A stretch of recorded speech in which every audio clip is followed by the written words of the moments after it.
नमस्कार, देश प्रदेश के इस खास शो में आपका बहुत बहुत स्वागत है। मैं हूं आपके साथ जया कौशिक त्रिवेदी। सबसे पहले बात करते हैं बंगाल की, जहां पर लगातार सियासत तेज हो गई और आज अहम बैठक होने जा रही है बीजेपी केंद्रीय चुनाव समिति की। हम सोनार बांग्ला के बिक्री करते जेओ ना।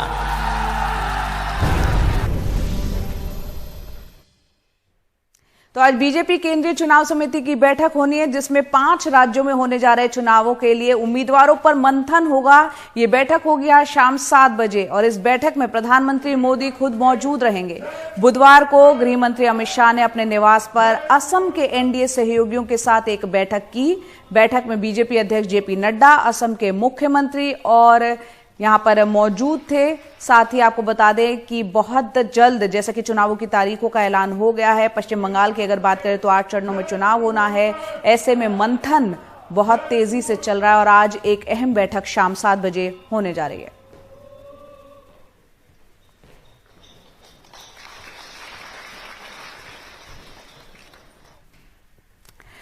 कोविड का टीका लेने के लिए स्वास्थ्य मंत्रालय आपको जो सर्टिफिकेट दे रहा है, उसको लेकर अब राजनीतिक सवाल खड़े हो गए हैं। तृणमूल कांग्रेस ने चुनाव आयोग से शिकायत की है कि इस सर्टिफिकेट पर प्रधानमंत्री का फोटो उन राज्यों में आदर्श चुनाव संहिता का उल्लंघन है जहां पर चुनाव होने जा रहे हैं। इसे हटा देना चाहिए, ऐसा टीएमसी ने कहा है। बीजेपी कहती है कि ये पूरे देश में चल रहा है, इसमें कुछ गलत नहीं है। प्रधानमंत्री ने जब कोविड का टीका लिया होगा तो उनको अपनी तस्वीर वाला सर्टिफिकेट मिला होगा। तृणमूल कांग्रेस सांसद डेरेक ओब्रायन ने चुनाव आयोग से शिकायत की है। ये मॉडल कोड ऑफ कंडक्ट के खिलाफ है। तस्वीर हटनी चाहिए। स्वर्णिम चतुर्भुज योजना में प्रधानमंत्री वाजपेयी का चेहरा हुआ करता था। कांग्रेस ने इसका विरोध किया और चुनाव आयोग ने चेहरा ढकने का आदेश दिया। वो सरकारी जगह था, गवर्नमेंट का पैसा से गवर्नमेंट जगह पर हुआ था, इसलिए गवर्नमेंट उसको निकाल दिया। प्राइवेट जगह पर नहीं होता है। वो प्रक्रिया चल रहा है ना पहले से।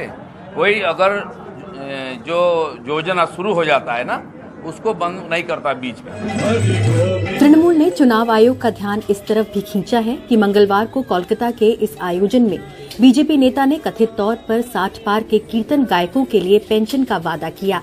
इस तरह के विज्ञापनों की जांच चल रही है। इस पेट्रोल पंप में एक नहीं दो एडवर्टाइजमेंट है जिसमें प्रधानमंत्री दिखाई देते हैं। अब इलेक्शन कमीशन को निकल के एग्जामिन करना पड़ेगा कि ये जो एड्स हैं ये मॉडल कोड ऑफ कॉन्डक्ट को वायलेट करती है या नहीं। चुनाव आयोग की टीमें सरकारी संपत्ति से राजनीतिक बैनर और झंडे हटवा रही है, लेकिन कोविड के सर्टिफिकेट पर प्रधानमंत्री के चेहरे का क्या होगा? तृणमूल कहती है उसे उम्मीद है, चुनाव आयोग निराश नहीं करेगा। कोलकाता से मोनिदीपा बैनर्जी, एनडीटीवी इंडिया। और अब खबर मध्य प्रदेश से। रसोई गैस के बढ़ते दामों का असर सरकार की चर्चित उज्ज्वला योजना पर पड़ रहा है। रसोई गैस यानी कि एलपीजी की कीमतों में इजाफा उज्ज्वला योजना के लाभार्थियों को दिए जाने वाली सब्सिडी सिलेंडर के साथ सभी श्रेणियों पर हुआ है। ऐसे में एक महीने में रसोई गैस के दाम चौथी बार बढ़े हैं और मध्य प्रदेश के आदिवासी बहुल जिलों में कई परिवार फिर से चूल्हे पर लौट आए हैं। देखते हैं अनुराग द्वारी की रिपोर्ट।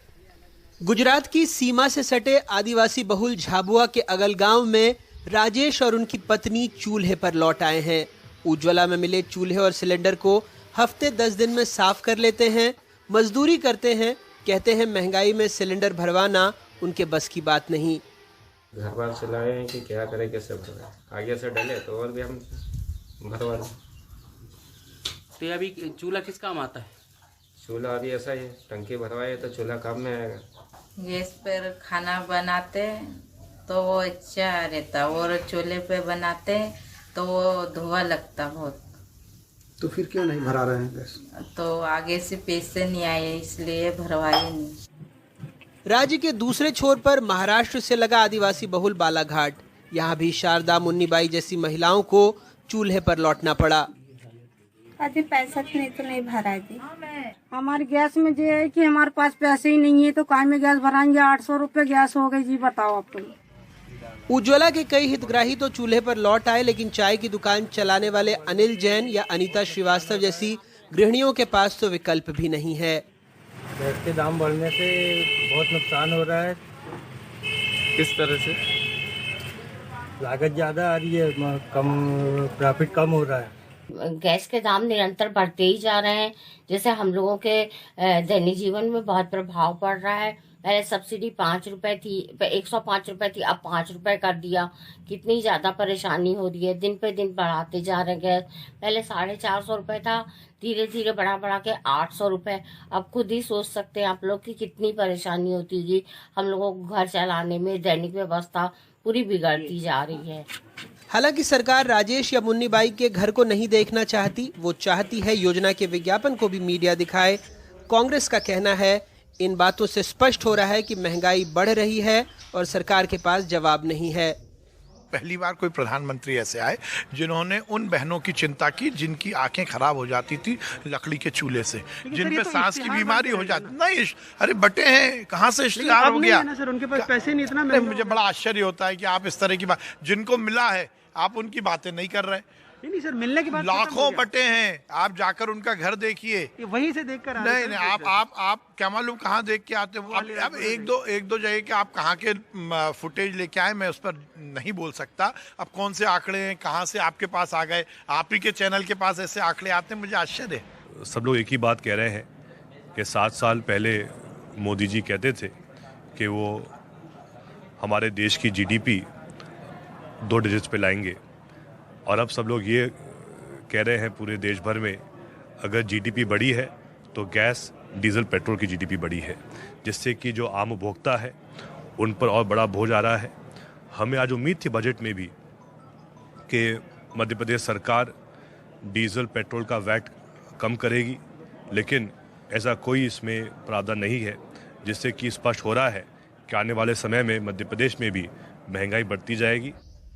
प्रधानमंत्री उज्ज्वला योजना के तहत 1600 रुपए की आर्थिक सहायता प्रदान की जाती है। इस राशि से लाभार्थी गैस कनेक्शन ले सकता है। वित्त मंत्री निर्मला सीतारमण ने 2021-22 के बजट में 1 करोड़ और लोगों को एलपीजी गैस कनेक्शन देने की घोषणा की है। पिछले 11 महीनों में एलपीजी सिलेंडर के दाम 40% तक बढ़ गए हैं। अखबारी इश्तेहार में सरकार ये तो बताती है कि कितने करोड़ लोगों को उज्ज्वला योजना से जोड़ा गया, लेकिन ये छिपाती है कि महंगाई की वजह से कितने हितग्राहियों ने वापस चूल्हे की जिंदगी में या चूल्हे के अंधेरे में हितग्राही लौट आए हैं। मंत्री जी चाहते हैं मीडिया भी सरकारी इश्तेहार बन जाए, बताए कि मौसम कितना गुलाबी है। अफसोस ये हमारा काम नहीं।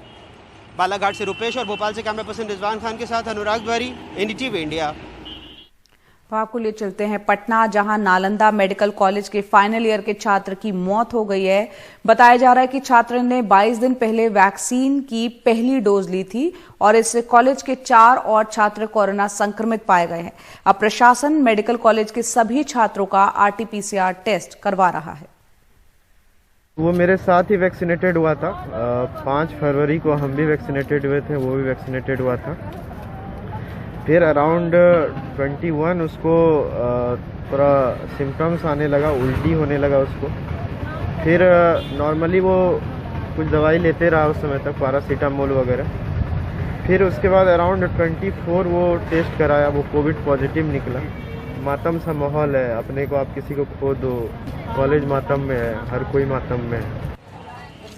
नालंदा मेडिकल कॉलेज के पटना के डॉक्टर अपने दोस्त और सहकर्मी डॉक्टर शुभेंदु शेखर के मौत के बाद शोक में डूबे हैं। इस संस्थान के 20 से अधिक लोग संक्रमित पाए गए हैं और अब सभी छात्रों और अन्य स्टाफों को RT-PCR टेस्ट कराने के लिए कहा गया है। सब लोग बहुत गंभीर हो गए हैं और जो हमारे पास सुविधा है उस सुविधा के हिसाब से हम लोग उनको संदेश भी दे रहे हैं और उन लोगों को प्रेरित भी कर रहे हैं कि टेस्ट भी कराएं, क्योंकि बीच में कहीं ना कहीं कुछ रिलैक्सेशन उन लोगों के मन में हो गया था। फिलहाल हॉस्टल और कैंपस में सावधानी बरती जा रही है। डॉक्टर याद दिला रहे हैं कि टीके की दोनों खुराकों के बिना कोरोना का खतरा बना रहेगा। एक डोज लेने से प्रोटेक्शन नहीं होता है, दूसरे डोज के 2 सप्ताह बाद ही पूरा प्रतिरोधक शक्ति बन पाता है। इसलिए एक डोज के बाद कोई पैनिक है क्या छात्रों में? कोई ऐसा हाँ, जरूर छात्र बहुत स्केर्ड हैं। भय होने का कोई कारण नहीं है। हमारे यहाँ राज्य में कुल एक्टिव केसेज आज 368 हैं केवल। रिकवरी रेट 99.27 है। लेकिन कोई भी एक घटना जो होती है वो निश्चित रूप से दुखद होती है, मैंने कहा। और स्वास्थ्य विभाग और हमारा जो अलग अलग संस्थान का प्रशासन है वो हर चीज पे नजर रखे हुए। फिलहाल राज्य सरकार के लिए चुनौती है कि वो आम लोगों में कैसे इस बीमारी की प्रभावी रोकथाम करे। पटना से कैमरामैन हबीब अली के साथ मनीष कुमार, एनडीटीवी इंडिया के लिए।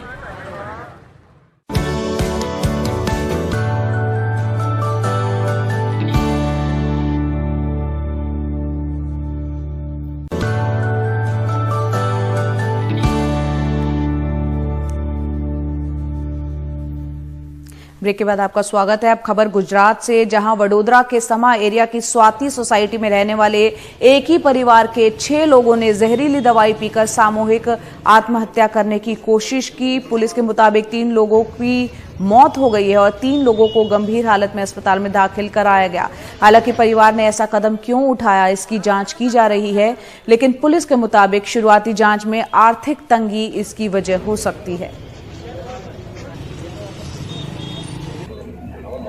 और अब एक और दर्दनाक खबर, जहां बेगुनाह 20 साल बाद कैसे जेल से बाहर आया। बलात्कार के मामले में 20 साल से जेल में कैद उत्तर प्रदेश के एक व्यक्ति को रिहा कर दिया गया है। जनवरी में इस व्यक्ति को इलाहाबाद हाईकोर्ट ने निर्दोष करार दिया था।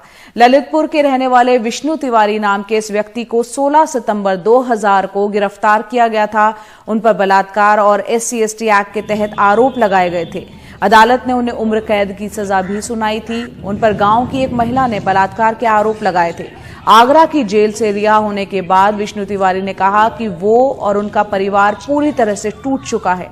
आगे वो क्या करेंगे वो नहीं जानते। उनके पास सिर्फ 600 रुपए हैं जो जेल की किचन में काम करने के दौरान उन्होंने कमाए।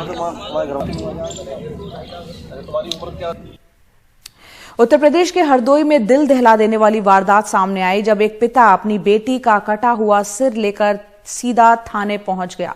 हरदोई के मझिला थाना क्षेत्र में प्रेम प्रसंग की आशंका में पिता ने अपनी ही बेटी को मार दिया, उसका वो हत्यारा बन गया। मझिला थाना क्षेत्र के पांडे तारा गांव की ये घटना है। पूरे इलाके में काफी दहशत है। पुलिस ने आरोपी पिता को गिरफ्तार कर पूरे मामले की छानबीन शुरू कर दी है।